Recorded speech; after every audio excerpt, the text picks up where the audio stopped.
162 days लग रहे हैं उन एप्लीकेंट्स के वीजा डिसीजन आने में जिन्होंने इनसाइड कनाडा स्टडी परमिट का एक्सटेंशन डाला है।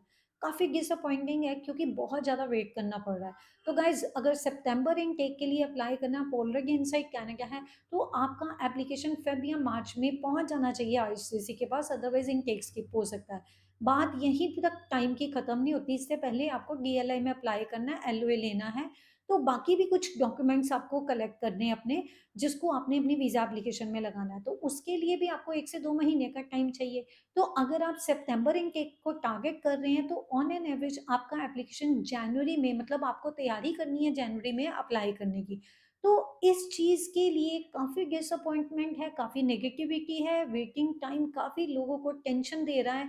तो इस चीज़ को ओवरकम करने के लिए एक नया सिस्टम सामने आया है, दैट इज़ आईआरसीसी ने बताया है, that is study permit extension eligibility model, जो एआई और डिसीजन ट्री मेकिंग का कॉम्बिनेशन है। तो ये क्या मॉडल है, इससे क्या फ़ायदा आईआरसीसी को और वीज़ा एप्लीकेंट्स को हो सकता है, और अगर आप अपना ऑटोमेटिक वीज़ा अप्रूवल लेना चाहते हैं, आपको किन चीज़ों का ध्यान रखना है, ये सारी डिटेल्स आज के वीडियो में शेयर करने जा रही हूँ। So video is going to be informative, इसको अंत तक ज़रूर देखना। अगर वीडियोस अच्छी लग रही हैं, लाइक कमेंट शेयर कर दिया करो, चैनल को सब्सक्राइब कर लेना। अगर आपको important update regarding study abroad चाहिए और अगर आपके माइंड में कोई क्वेश्चन आता है तो कमेंट बॉक्स में डाल के पूछ सकते हैं। और साथ में अगर यही इन्फॉर्मेशन शॉर्ट में चाहते हैं तो इंस्टा पे फॉलो कर लीजिए।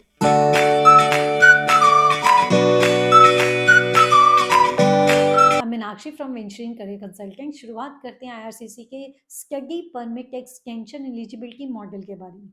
मैंने जैसे बताया, ये एआई और डिसीजन ट्री टेक्नोलॉजी का कॉम्बिनेशन है। इसमें एआई और ह्यूमन इंटरफेरेंस दोनों ही रहेगी। तो इसमें कुछ एप्लीकेशंस को ऑटोमेटिक अप्रूवल मिलेगा, उन एप्लीकेशंस को मिलेगा जिनका जो सारा क्लियर है सिस्टम, मीन्स जिनका प्रोफाइल ईजी है, रूटीन है, जिसमें जो भी स्टेप्स हैं एलिजिबिलिटी के वो चेक होने हैं, वो चेक करेगा एआई। एडमिसिबिलिटी की बात करें, जो कॉम्प्लेक्स केस नोट्स आ जाते हैं, कहीं पे कंफ्यूजन है किसी एक्सप्लेनेशन में, तो उस केस के लिए ये आपके एप्लीकेशन को लाइक रिफ्यूज नहीं करेगा, ये ह्यूमन ऑफिसर को रेफर करेगा। तो ह्यूमन ऑफिसर फाइनल डिसीजन लेगा। सो ये पार्शियल ऑटोमेशन है, फुली ऑटोमेटिक नहीं है। तो ये भी एक अच्छी चीज़ है।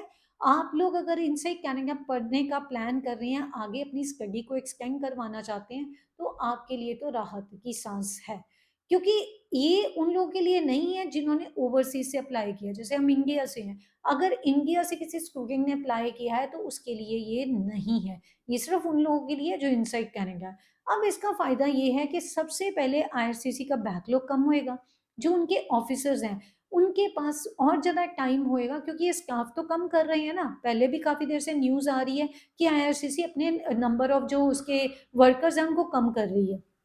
तो उसका फ़ायदा ये है कि ऑफिसर्स के पास ज़्यादा टाइम होएगा कॉम्प्लेक्स प्रोफाइल्स को स्टडी करने के लिए, क्योंकि जो एडमिसिबिलिटी है वो ह्यूमन ऑफिसर चेक करेगा, तो उनको भी टाइम मिल गया। दूसरा, आईआरसीसी का बैकलॉग भी कम हो गया और सबसे बड़ी राहत मिलेगी एप्लीकेंट्स को। मैंने जैसे बताया, अगर सितंबर इनटेक के लिए अप्लाई करना है, 6 महीने वीज़ा डिसीजन आने में लग रहे हैं और आपको 1-2 महीने पहले लाइक कॉलेज में भी अप्लाई करना है। So on an average 7 to 8 months prior to the intake आपको डिसाइड करना है कि आपको पढ़ना है। तो इसके लिए इतना लंबा प्रोसेस आपको रिलैक्स कर रहा है कि ये वीज़ा डिसीजन 6 महीने का टाइम बहुत कम हो जाएगा, क्योंकि ऑटोमेटिक अप्रूवल आएंगे। So it is going to have routine check. कहीं पर एडमिसिबिलिटी इशू आते हैं, जैसे medical related, criminal record related, या स्टडी परमिट के जो कंडीशंस हैं उसको कंप्लायंस नहीं किया, तो उसके लिए ह्यूमन ऑफिसर का इंटरफेरेंस रहेगा।